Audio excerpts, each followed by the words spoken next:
above Athens, Greece. Fighter jets track a 737 as it circles the city. 522, do you read? Over. There's no answer from the passenger plane, but there is someone at the controls. More than 100 people are on board. Everybody's mind was going to hijack or terrorists. There is one person moving in the cockpit. Repeat. What's happened to the crew and passengers? 522, do you read? Over. And who is flying the plane? Helios 522, do you read? Over.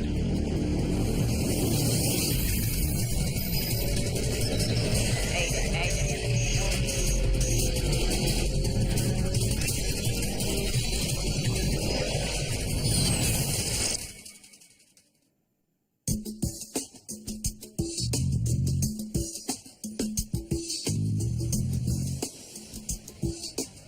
Early morning, August 14th, 2005. The cabin crew of Helios Airways Flight 522 are preparing for their trip from the island of Cyprus to Athens, Greece. Sure it's a beautiful day. Maybe I shouldn't have come in. Andreas Prodromo is 25.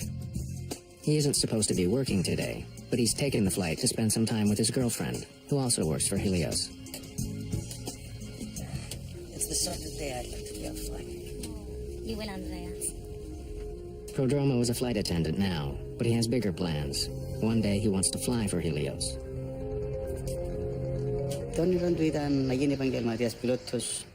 His dream was to become a professional pilot. Personally, I wanted him to stay in the family business.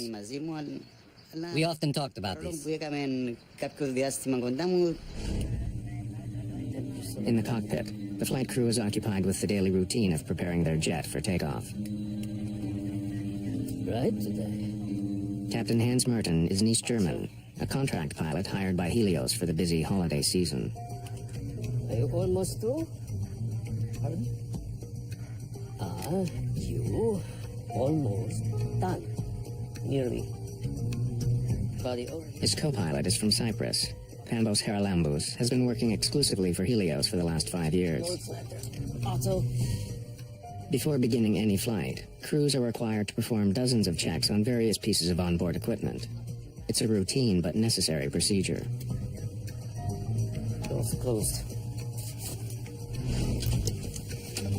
Sorry, could you sort trays? Put your seat back in. Helios is a charter airline with low-cost fares to Greece. It's a summer weekend, and the plane is filled with families.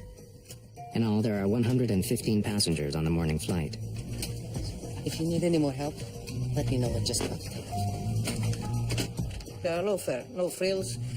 They don't even serve you refreshments during small sorts of flights. But they offer another possibility for the budget-minded traveler. Flight attendants, please take your seats. Prepare to take off.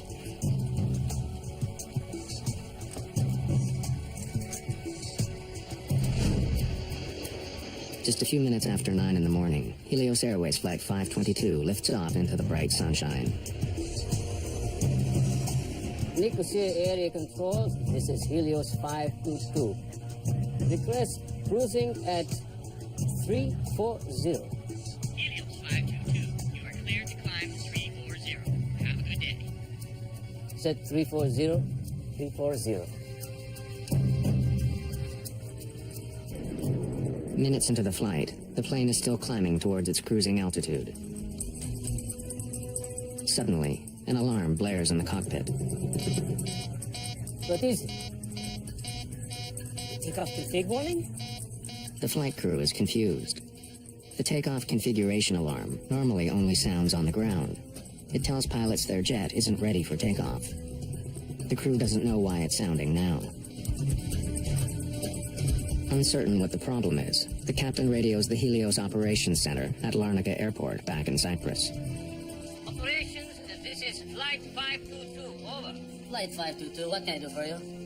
We have a takeoff config warning on. Pardon? Our takeoff config warning is on.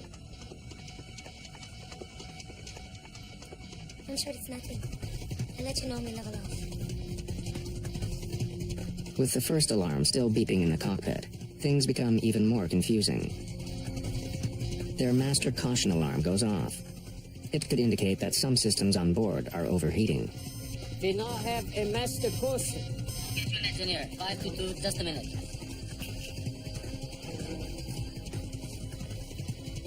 I find him very hard to understand. His accent is quite thick. Flight 522, what can I do for you? The ventilation cooling fan light up off. Sorry, can you repeat? While the pilots and ground engineers try to troubleshoot the two alarms, most passengers have no idea there's a problem until... Everyone stay calm and please remain seated. Everyone, please put the oxygen masks on completely over your mouth and nose. The protocol was immediately to secure yourself, grab an oxygen mask, stay in your seat. If you can help passengers without getting up, you could help them, and you should help them, but you would not risk the safety of any cabin crew member to go and help a passenger which is 5 or 6 rows further up. Their procedure would be to grab their mask, don it, and wait for the aircraft to level off or commence with a descent. No one in the cabin knows what the problem is. They're waiting for information from the cockpit.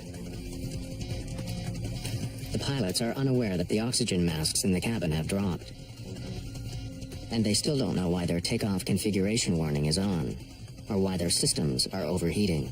Both of my equipment cooling lights are off. This is normal. Can you please confirm your problem? But the engineer on the ground is struggling to get a clear picture of what's happening in the air. They are not switched off. Can you confirm that the pressurization panel is set to auto? There are my equipment cooling circuit breakers. Behind the captain's seat. Can you see them? What's going on? There's something wrong with the electrics on 522. I had something to pick up from operations, so I was there. I figured, oh, not again, one of our problems. So I left. Oh, good luck. The problem doesn't seem serious, but as the plane continues to climb, passengers still haven't received any information from the cockpit. Helios 522, can you see the circuit breakers? And now the engineer on the ground loses contact with the aircraft. Helios 522, can you hear me? It's less than 30 minutes after takeoff, and Flight 522 is still on course. The plane is high above the Mediterranean Sea and headed straight towards Athens. August 14th, 2005. A Helios Airways 737 with 121 people on board is circling in the sky near Athens. Helios 522, can you hear me? Shortly after leaving the island of Cyprus, 2 different alarms had been triggered on the plane. The flight crew was trying to solve the problem with the help of ground engineers. But now, radio contact with the plane has been lost. Air traffic control can't get any response from the captain or co-pilot. The flight to Greece normally takes an hour and a half. But the passenger jet has been in the air for over 2 hours, circling in a holding pattern. We heard that there was an airplane which was flying into the Greek territory and had no communication. Everybody's mind was going to a hijack or to terrorists. More than 3 million people live in Athens. A plane slamming into the city could cause an incredible loss of life. This is a runaway aircraft. It's a possible hijacking or it's a possible terrorist act, so let's involve the military. The Greek Air Force scrambles 2 of its most sophisticated fighter jets to investigate the Helios plane. One of the jets flies closer to the cockpit. Someone is in the co-pilot's seat, slumped over the controls. But there's no sign of the captain at all. CC, there is one figure in the cockpit of Helios 522. It appears non-responsive. After I ACC, checking the cabin. He can see passengers in their seats, but none of them react to the presence of the jet.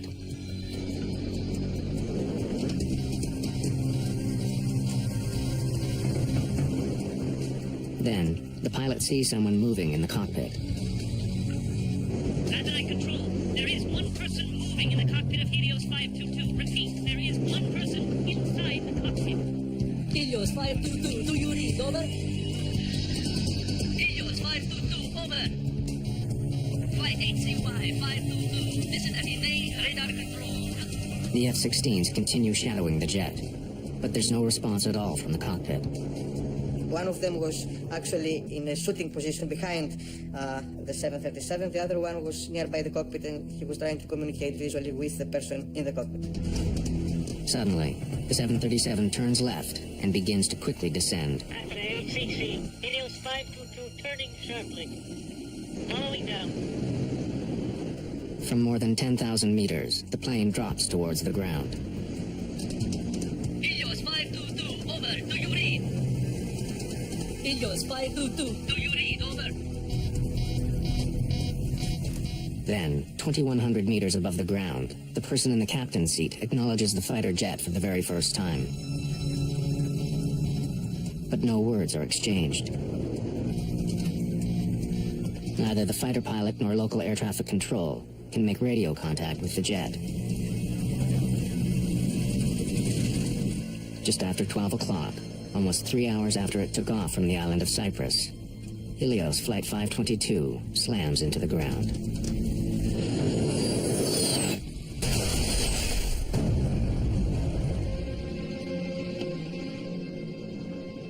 After ACC, Helios 522 is down.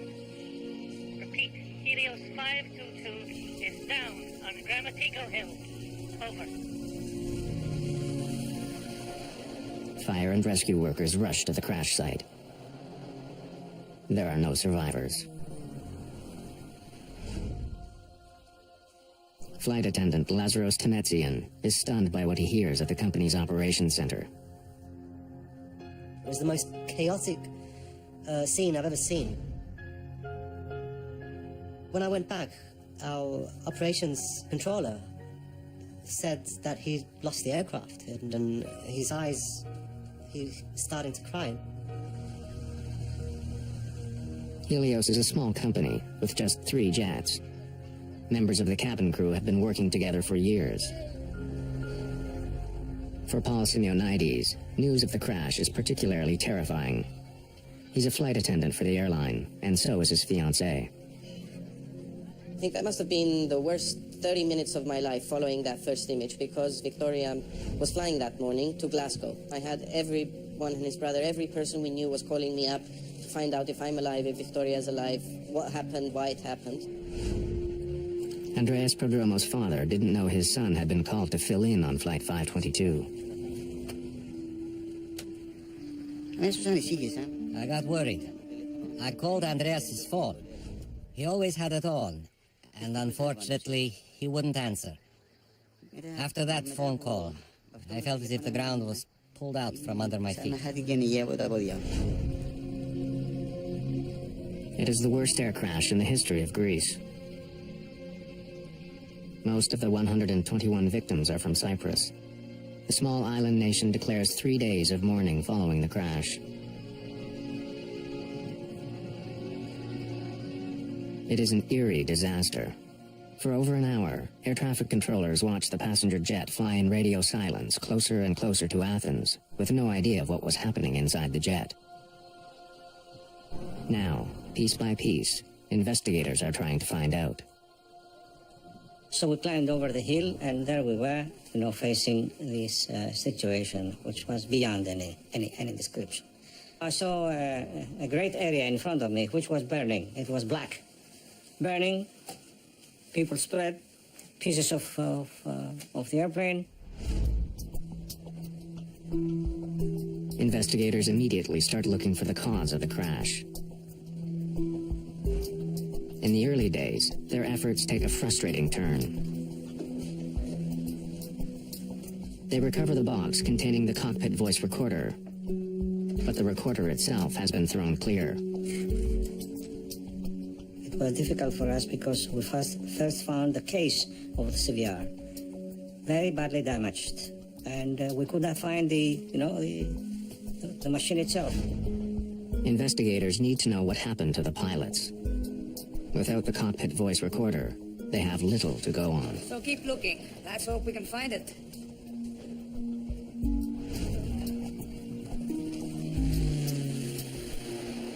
Bodies recovered from the wreckage are brought to the offices of Athens' chief coroner.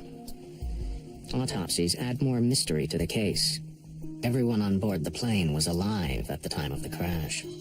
Υπήρχαν σενάρια. There were scenarios at the time that they had all died in midair. But the truth, they did not die from inhaling a toxic substance in the airplane, or from an explosion. These people died on impact.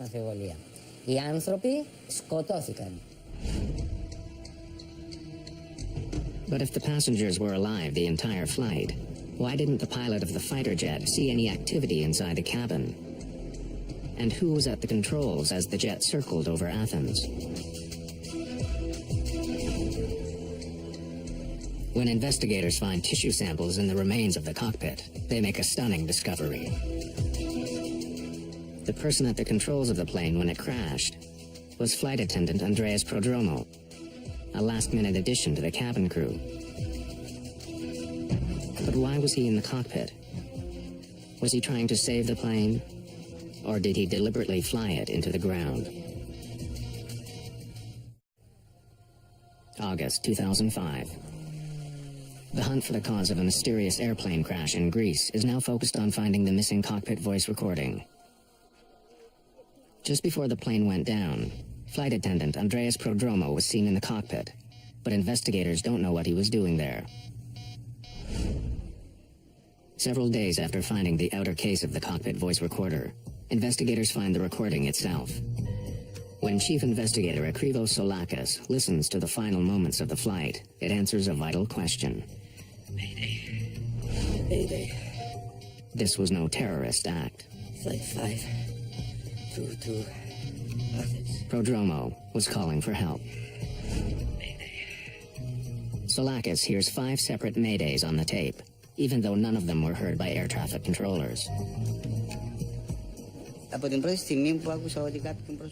the first moment that they saw someone in the cockpit, believe me, I was certain it was Andreas.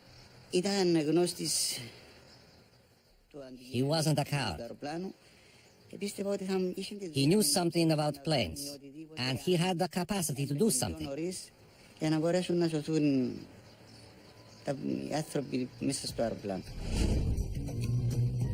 In fact, Prodromo had his commercial pilot's license. It was the first step towards his goal of becoming a captain for Helios. You will, Andreas. But all of his training wouldn't have helped save the jet. When he was seen at the controls, Flight 522 had been in the air for almost 3 hours. And the reason the Helios plane seemed to veer away from the F-16s following it was because its left engine was out of fuel.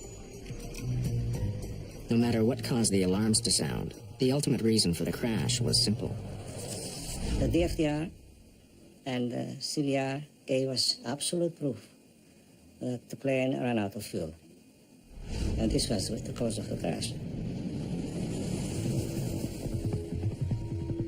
Scheduled as a 90-minute flight, the plane didn't have enough fuel to stay in the air for over 3 hours. But why had the plane flown so much longer than it was supposed to? Solakis now knows who was in the cockpit of the plane and why it crashed. But to fully understand the mystery, he needs more information. Mayday. His investigators uncover a suspicious history of maintenance issues with the Helios jet. Issues that could help explain what happened on Flight 522. Mayday. A Helios ground engineer tells Solakis that on the very day of Flight 522, the 737 had a problem with its back door. When we checked the flight log for the trip, we saw that we'd have to do some unscheduled maintenance. The plane had arrived in Cyprus just after midnight on August 14th. The cabin crew had heard loud banging noises and saw ice on the rear service door during the flight. It was scheduled to take off again just hours later. Soon after it landed, engineers began checking the problem. To make sure there's nothing wrong with the seal on the door, the engineers run a pressurization test. During normal flight, a plane's engines force air into the cabin. To ensure oxygen circulates during the trip, small valves in the rear allow some of it to leak out. A pressurized airplane essentially is sort of like a pressurized can. When we pressurize the airplane so that the people inside can survive the environment that the airplane likes to operate in. Switching digital pressure control unit from auto to manual. Without the jet's engines running, the engineer uses the plane's auxiliary power unit to force air into the aircraft. And the cabin is pressurized for several minutes. It's like looking for a leak in a tire. In this case, what you're having to do is pressurize the aircraft, use a barometer, essentially, to monitor the pressure inside, and look for leaks that way. But there's no indication any air is escaping through the back door. In this case, they felt that it was all right, and they completed the test. The entire jet seems to be in good working order. After performing a series of additional routine maintenance procedures, the engineers signed off on their technical log. Investigators are faced with a dead end. An explosive decompression could have explained the tragic events of Flight 522. If the oxygen had been suddenly sucked out of the jet, everyone on board could have been overcome. But not only did the engineers check the problem, when the F-16s approached the plane near Athens, no damage was seen. There was no indication that the fuselage was punctured. Investigators are still struggling to solve the mystery. What had overcome the passengers and crew of Helios Flight 522? And why was one flight attendant apparently unaffected? The discovery of one small switch holds the key to the entire crash. The crash of Helios Flight 522 is one of the most mysterious air disasters ever.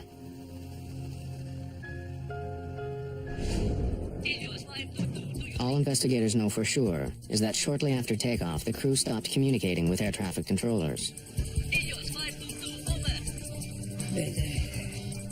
Then, after almost 3 hours in the air, one of the plane's flight attendants was seen at the controls. Eventually, the plane ran out of fuel and crashed, killing 121 people. But investigators are stumped. They still don't know what had happened to the plane's captain or the rest of the crew. Tell me about what happened the day of the flight. They concentrate on the conversation between the pilot and the Helios engineer shortly after takeoff. As the plane passed through 3,700 meters, an alarm sounded in the cockpit. Operations, this is Flight 522. Over? Flight 522, what can I do for you? We have a takeoff config warning on. Pardon? Our takeoff config warning is on. Usually, the takeoff config warning is only triggered on the runway. But wreckage recovered at the crash site reveals no problems with the plane's flaps, landing gear, or anything else that could trigger the alarm. So why had it sounded? Chief Investigator Akrivos Salakis focuses on a small control panel found in the wreckage of the ravaged jet. Are you sure this is the way it was found? It hasn't been moved at all. We were lucky. Finding this panel which had the switch on the manual position was a major one. Helios 522. The P5 pressurization panel ensures that passengers have enough air to breathe, even at high altitudes. Normally, pressurization takes place automatically. As the jet climbs, its engines force air into the plane as they power it through the sky. But when the pressurization switch is set to manual, both the captain and co-pilot are responsible for maintaining the cabin atmosphere using the controller. So explain again how you tested the pressure. I went into the cockpit, I turned the pressurization switch to manual. Salakis learns that during the early morning maintenance check on Helios 522, ground engineers had turned the P5 switch to manual. That allowed them to use the onboard generators to test the pressure seals on the plane's rear door without starting the engines. When the test was over, they didn't turn the switch back to automatic. The procedure of pressurizing the aircraft has to do with setting the pressurization system from auto to manual. They were supposed to return the selector to the auto position.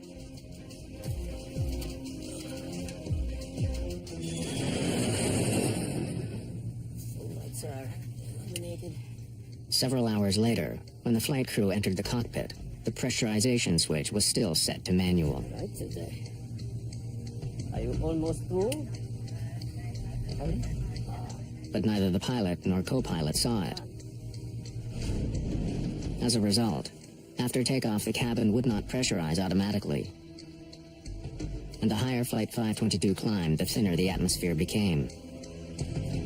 Not turning the switch back to automatic was a deadly, hidden danger. Are you sure this is the way it was found? It hasn't been moved at all. Soulakis believes this panel could be the key to the disaster. Leaving one switch on manual could have led to all the other problems the plane faced. To prove he's right, he takes an unusual, potentially dangerous step. 4 months after the crash of Helios Flight 522, the search for answers into the disaster takes a highly unorthodox turn. Chief Investigator Akrivos Soulakis takes an Olympic Airlines 737 on the same route flown by the Helios jet. If he's right about what caused the crash, this plane should react exactly like the doomed airliner did. Are we ready to go? When there is a complicated accident like this, I think a reenactment should be performed.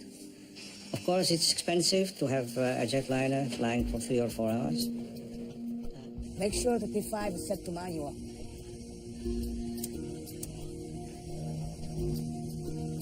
It's hard to see.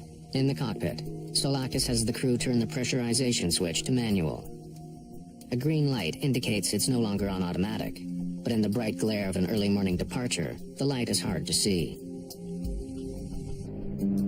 As the reenactment flight climbs, oxygen is thinning quickly in the aircraft. The same thing happened on the Helios flight, triggering an alarm. What is it? The takeoff config warning?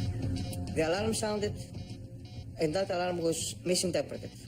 Most of flight crew, they will never face an alarm with no pressurization in all their flight career because it's a rare event. Soulakis confirms that the alarm was triggered because of the dangerously low air pressure in the aircraft. But he also discovers that the sound itself is identical to the takeoff config warning. Warning on.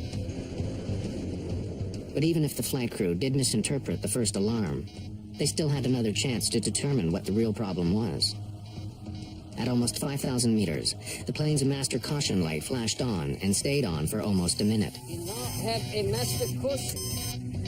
But once again, the pilots misinterpreted the cause of the alarm. The master caution light can indicate that the plane's systems are overheating, but it can also tell pilots the oxygen masks are down. In this case, it was doing both at the same time. But since the crew didn't think they were having pressurization problems, they focused on the plane's cooling systems. The sensors that they were supposed to measure the temperature and the pressure in that area sensed that something was wrong. On the recreation flight, investigators monitor instruments recording the same events occurring on board their aircraft. At the same time, they also begin to feel the effects of the lack of oxygen. The first feelings you'd start to have were your ears would pop and you'd start feeling pressure in your sinuses. As you climb higher, you begin to feel almost giddy. It's almost like having a couple of drinks of alcohol. The dwindling oxygen levels could also help explain some of the crew's bizarre behavior. When the ground engineer asked about pressurization, Can you confirm that the pressurization panel is set to auto? Captain Merton ignores the question and responds with one of his own. Where are my equipment cooling circuit breakers? You really don't notice it at first. It's amazing how subtle it can be in the early phases. They start feeling dizzy. They begin to lose the ability to think coherently. In a way, it traps you into the situation. You can't react to anything. eventually you're going to lose consciousness. Solakis believes that the captain may have been checking on the circuit breakers behind his seat when he and the co-pilot finally ran out of air. And unlike in the cabin, the oxygen masks in the cockpit do not automatically deploy if the atmosphere begins to thin.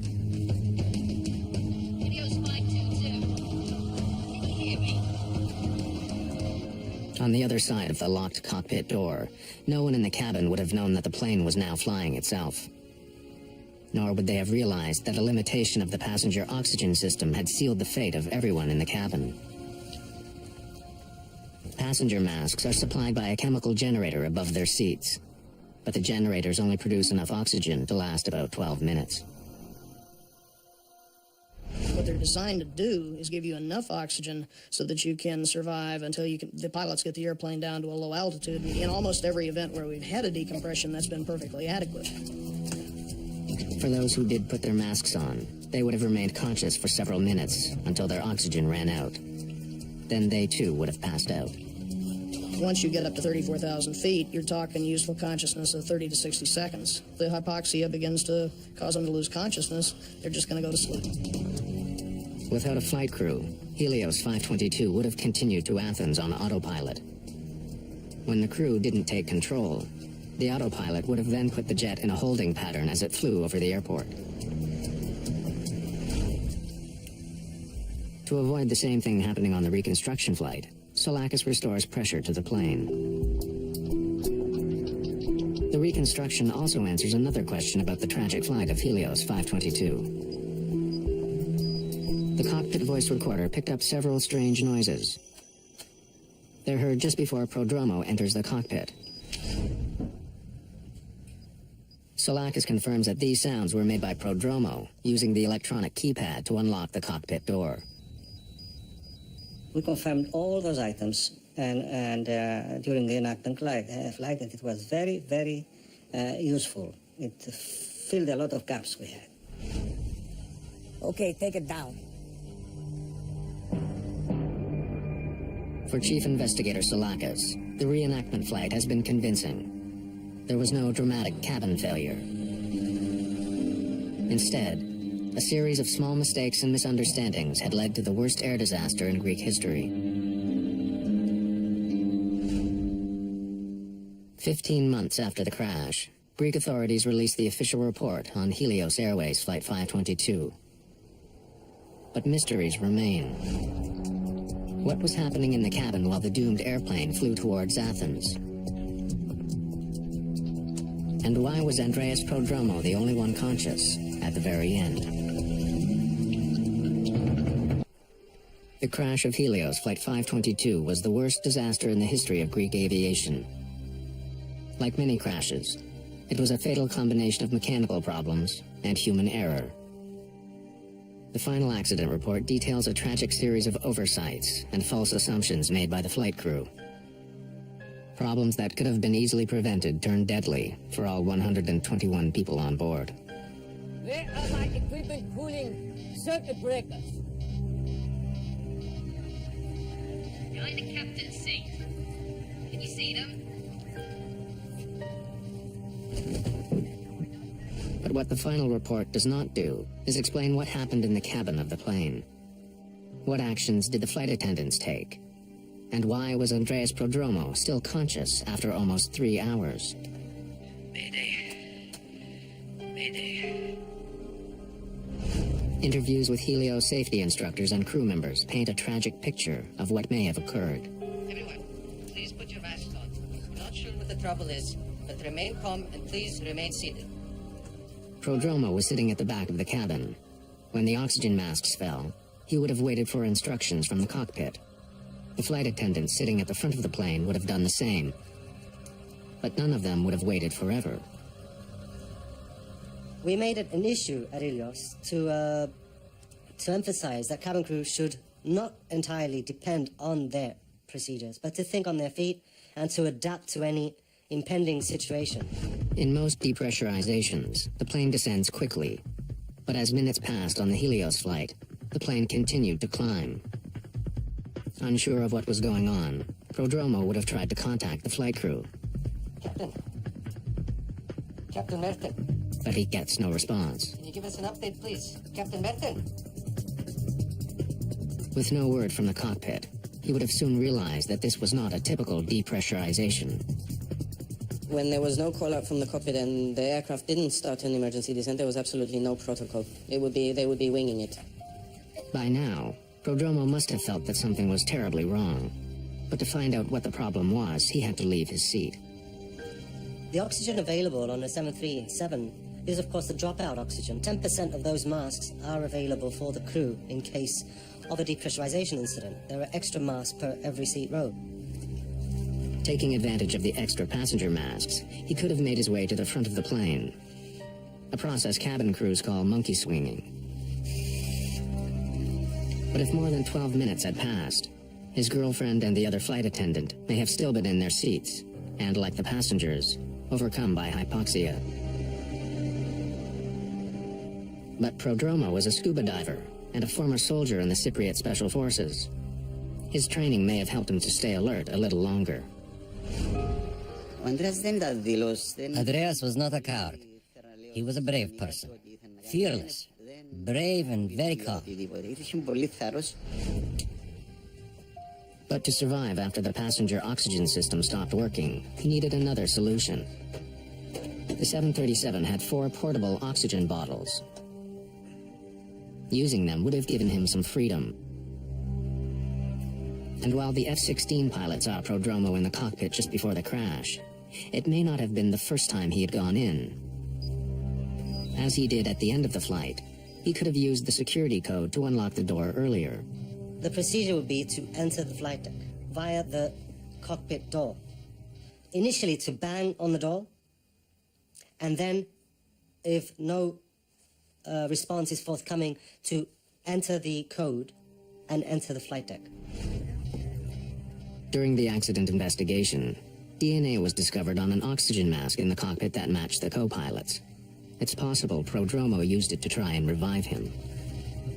You can still revitalize somebody for quite an extended period of time if you get to them before major brain damage is set in. And that's somewhat a variable situation depending on the person, depending on how long they're exposed to a high altitude.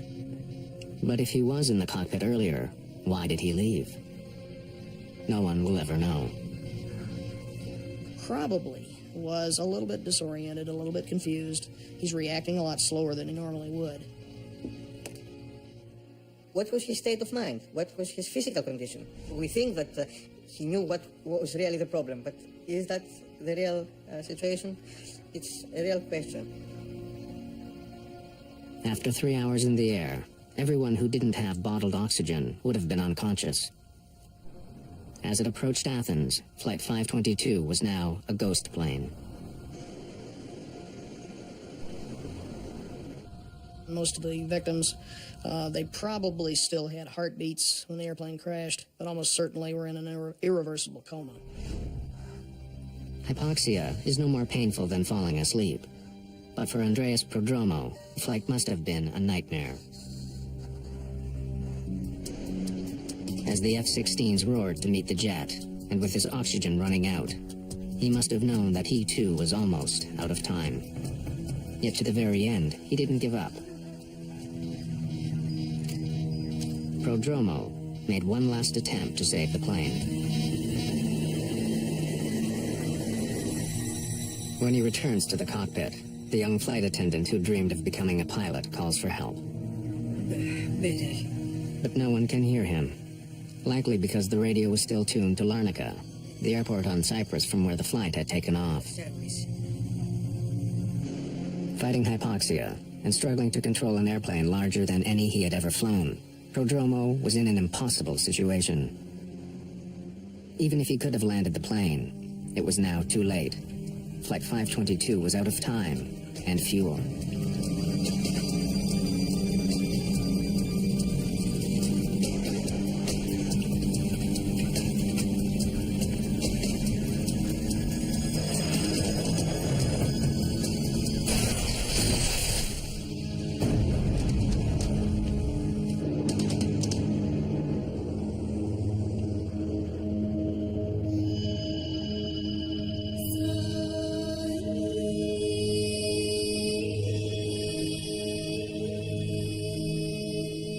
There are pictures of Andreas in Cyprus, in the cemetery where he and his girlfriend Harris are buried side by side. Σαν πατέρας προστιμώ με το γιο μου. As his father, my son is in front of me. Wherever I go, he's always there. Μας άφησε ένα μεγάλο κενό. He left a very big gap. Δυστυχώς δεν θα ξεπεραστεί ποτέ. We will never get over it. There are pictures in Greece, too. On the hill north of Athens where Helios 522 crashed, there are faded photographs of many of those who died. Bleached by the brilliant Mediterranean sun, they gaze over the rugged, ancient terrain, silent witnesses to one of the world's most bizarre and tragic airline disasters.